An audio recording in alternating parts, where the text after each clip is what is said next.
waxaana wanaagsan daawadayaal waa mar kale iyo barnaamijkeennii xogta dahsoon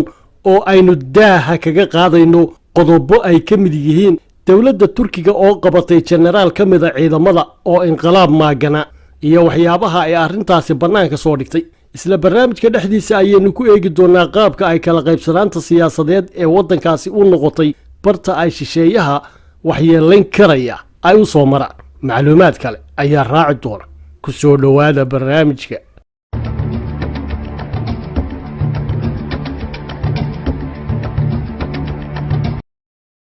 warbixinaha laga helayo dalka Turkiga ayaa cadaynaya in la qabtay oo la xidhay mid ka mid ah generaalada militariga dalkaasi kadib markii la ogaaday inuu u shaqaynayay kooxda Fatxullaahi Gulaan oo u xilsaarnaa inuu mar kale ka shaqeeyo afgembi militari oo lagu rido madaxweyne Erdogan iyo xukuumaddiisa. tifatiraha wargeyska Yeni Shafaq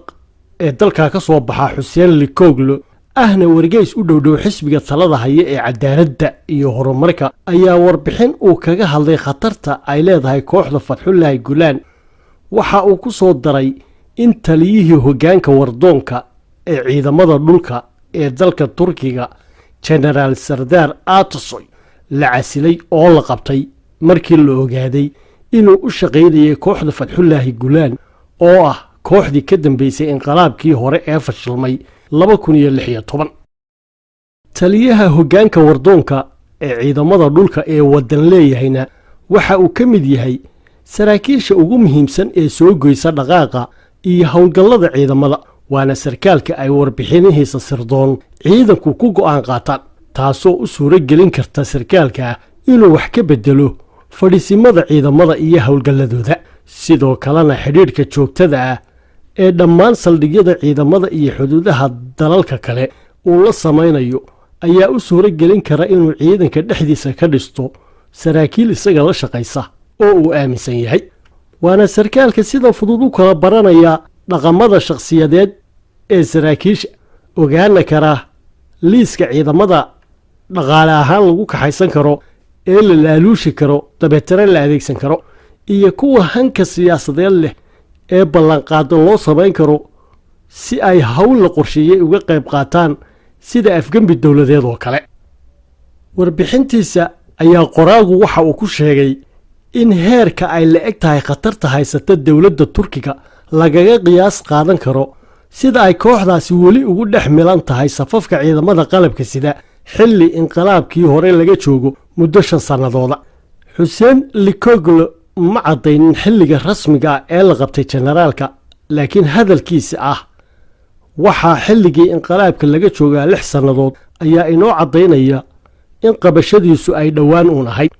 iyadoo generaalka xilka muhiimka ahna loo magacaabay bishii 8aad ee sanadkii hore 2020 oo uu muddo 5 bilood xilka hayay. warbixinta waxaa lagu yidhi khatarta afgembi dhaca weli waa mid taagan oo suuragala waxaana kooxda Fatxullaahi Gulaan oo saldhigeedu yahay dalka Mareykanka uu ku tilmaamay mid ka hortageedu yahay waajibaad diiniya iyo mid wadaninimo sida uu qoraalkiisa u dhigay. kooxda Fatxullaahi Gulaan waxay tan iyo 60meeyadii lahayd gaashaan difaac oo mar walba gudaha dowladda Turkiga ku dhex jiray gaashaanka oo ah buu yidhi shabakad ballaaran oo ilaa maantadan ka sii mida dowladda Turkiga lama huraana ay tahay in la daah qaado oo la ogaado culays dheeraad ahna la saaro ogaanshaheeda ka hor inta aanay xaaladdu faraha ka bixin. mar haddii aynu la kulmayno iska horimaad noocaasa oo heerkaa gaadhsiisan kadib 5 sannadood xilligii ay inqilaabka isku dayeen waxa inala gudbooni waa inaynu helno shabakadda difaacda kooxda Fito sidaa waxaa qoraalkiisa ku sheegay Xuseen Likoglu tifatiraha wargeyska Yeni Shafaq ee dalka Turkiga oo intaa ku daray in marka ay ogaadaan shabakadda ay hubaal tahay inay ka heli doonaan dhammaan macluumaadka ay u baahan yihiin. intaa haddii aynu kaga gudubno warbixintii tifatiraha wargeyska oo ahayd warbixin dheer ayaa inkastoo dowladda Turkiga ay military ahaan dhaqaale ahaan iyo tiknoolajiyad ahaan horumartay oo horumarkaasina yahay mid lagu sababeeyo tacliinta bulshada waddanka ee kor loo qaaday oo ay siyaasaddii arrimaha dibaddana dhaqaaq badan ka samaysay oo ay saaxadda caalamiga ahna saamayn ku yeelatay ayaa haddana waxaa weli halkaa ah cadaadis iyo kala qaybsanaan gudaha waddanka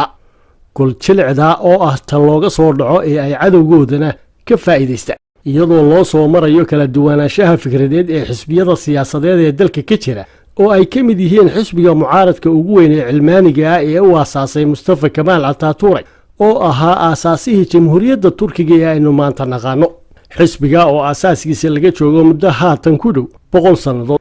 iyo xisbiga talada haya ee siyaasadda islaamiga ah wata ee u aasaasay madaxweynaha haatan Rajab Tayyip Erdogan sanadihii sagaashameeyadii ee qarnigeena dhaafay kaasoo turkiga soo xukumayay tan iyo 2002 kana soo shaqeeyay sidii turkigu uga baxeen marxaladihii saboolnimo ee muddada dheer haysatay sababna u noqday inay maanta ka mid noqdaan 20ka waddan ee dunida ugu qanisan isagoo xisbiga Erdogan ku guuleystay dhammaan doorashooyinkii dalka ka dhacay 20kii sannadood ee u dambeeyay doorashadii u dambeysay ee dawladaha hoose ee dalka Turkiga ee sanadkii 2019 ayaa inkastoo uu isbaahaysiga talada hayaa ku guuleystay 250 iyo ka badan haddana waxay isbaahaysiga xisbiyada mucaaradku heleen maayarada saddexda magaalo ee ugu waaweyn dalkaasi sida caasimadda Ankara magaalada muhiimka ee Istanbul iyo magaalada saddexaad ee dalka ugu weyn ee Izmir waana saddexda magaalo ee uu ka soo baxo kala badh dakhliga wax soo saarka gudaha ee dalkaasi Turkigu waxaana guusha ay xisbiyada mucaaradku ka gaadheen magaalooyinka waaweyn loo arkayay xilliga inay tahay hoos u dhac ku yimid taageeradii hagar la'aanta ahayd ee ay dadweynaha Turkigu Erdogan iyo xisbigiisa u hayeen muddada dheer madaxweynaha Turkiga laftiisu wuxuu xilligaa qiray in natiijada doorashada dawladaha hoose ay tahay digniin ay shacabku u jeediyeen xisbigiisa iyo isbaahaysiga la socda waxaana uu ugu baaqay xisbiyahanadiisa iyo xukuumaddiisu inay saxaan waxyaabihii ka khaldamay ee ay dadka qayb ka mid yihiin kaga leexdeen xilligan madaxweynaha Turkiga iyo isbaahaysigiisa xukunka hayaa waxay bilaabeen qorshe lagu bedelayo dastuurka dalka u yaala oo ah dastuur ay hore u diyaariyeen saraakiil afgembi ku qabsatay waddanku ahna dastuur loo badiyay dhanka cilmaaniyadda Erdogan ayaa ugu baaqay xisbiyada siyaasadeed ee dalkiisu inay ka qayb qaataan bedelaadda dastuurka oo aragtidoodana ku soo daraan diyaarinta dastuur cusub waxaan doonaynaa buu yidhi in dhammaan xisbiyada siyaasaddu ay ka qayb qaataan hawshan turkiguna waa inuu diyaariyo dastuur buuxin doona baahiyaha qarniga soo socda madaxweynaha Turkigu wuxuu sheegay in la isku raacay dhinacyada guud ee dastuurka cusub waxaana uu soo jeediyay inay la galaan sanad guurada boqolaad ee jamhuuriyaddooda dastuur cusub oo rayida oo ku habboon dalkooda iyo qarankooda isla markaana ay iska tuuraan dastuurkan inqilaabka ah allahayow cadiimow casiisow jabbaarow rabbigii candhuuftiiyo cadyar naga abuurow